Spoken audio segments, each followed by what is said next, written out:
Going into our first match, going to be on Northern Fjords. This is between Clan and Sirius Division. How do you, Jake? How do you feel about this map?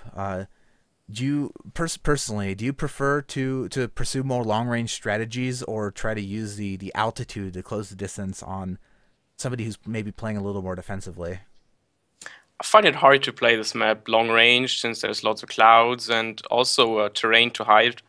So yeah, I think if especially the blender fish, if they fly it smart, they're actually gonna be able to get in close, pop the balloons. They stay out of the sidelines because those mobulas they can really disable that fish if he stays in their sidelines before it even gets there. So let's take a look at the ship loadouts.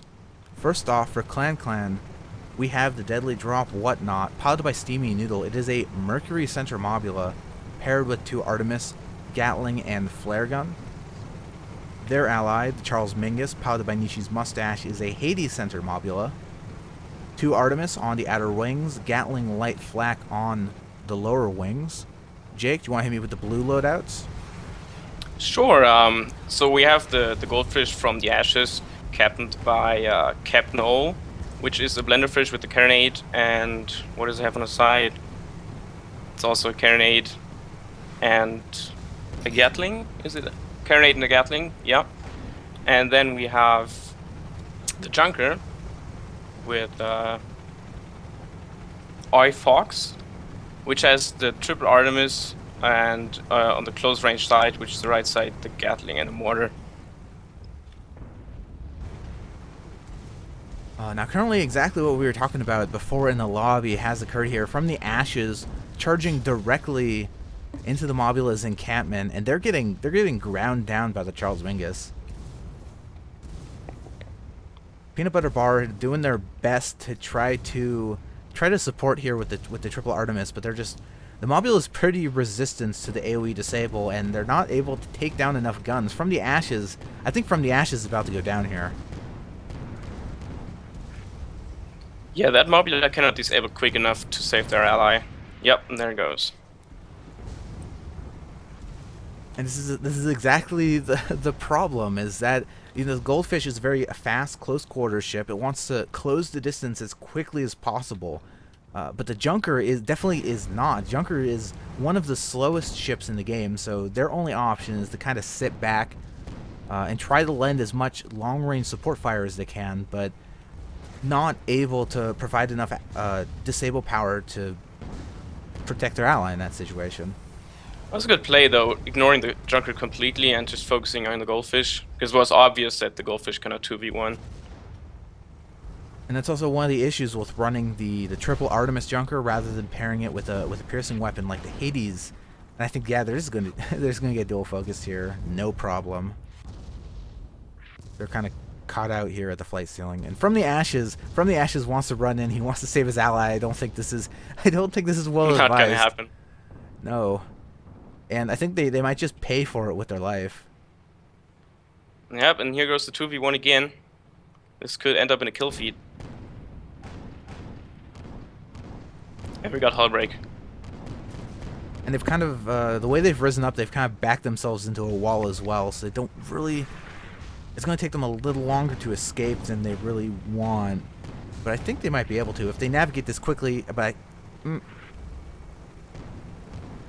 just barely going to squeak by, it seems. He's trying to break sidelines here by hiding behind that terrain. Not sure if that's gonna happen. And I think that was, he made it. The deadly drop Whatnot, throwing out some flares, trying to keep that spot.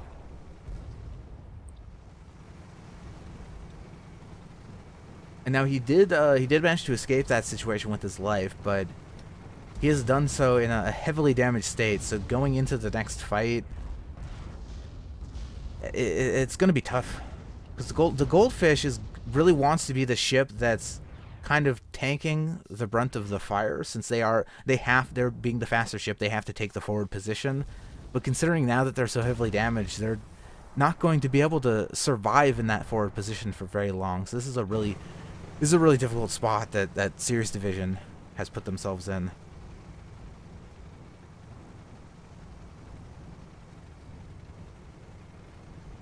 Now, Peanut Butter Bar has kind of been caught out in the open a little bit, but Yeah, he's taking all the fire now.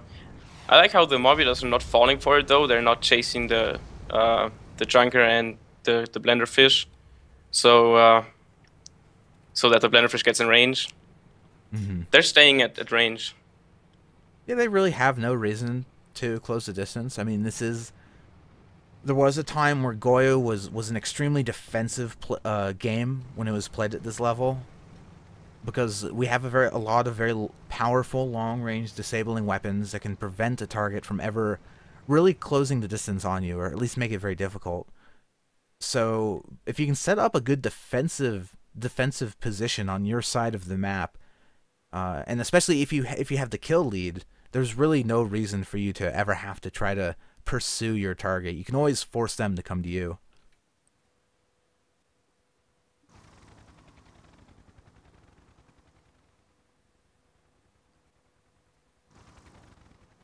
And now both blue ships currently just hanging out. I think they're trying to figure out how they want to engage this. I mean, based on red team's positioning, it's going to be very difficult to get the jump on them, the surprise. They're holding a very high altitude position, so they have a lot of downwards visibility, so anything that happens, they're going to know about. And I think Clan has just decided they want to move forward. They want these kills. They're confident.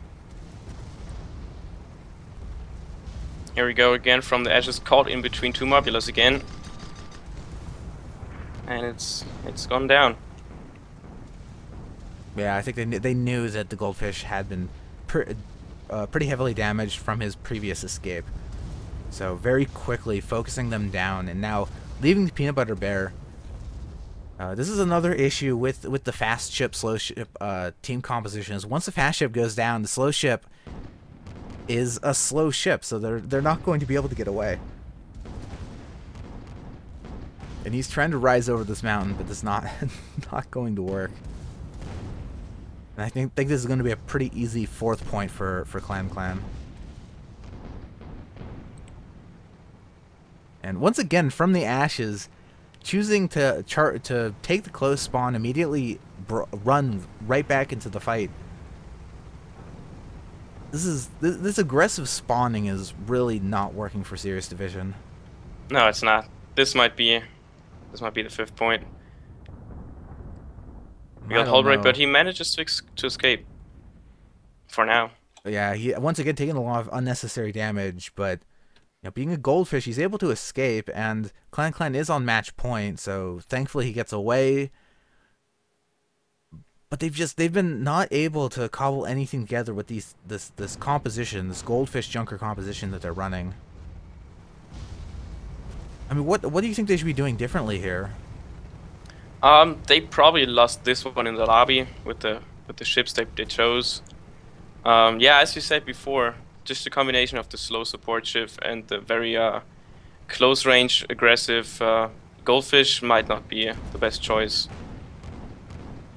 And now from the ashes, he's kind of caught in the middle of the enemy encampment, but between two mobulas, not a position that really anyone can survive in for very long, and that's a pretty easy victory for Clan, I feel.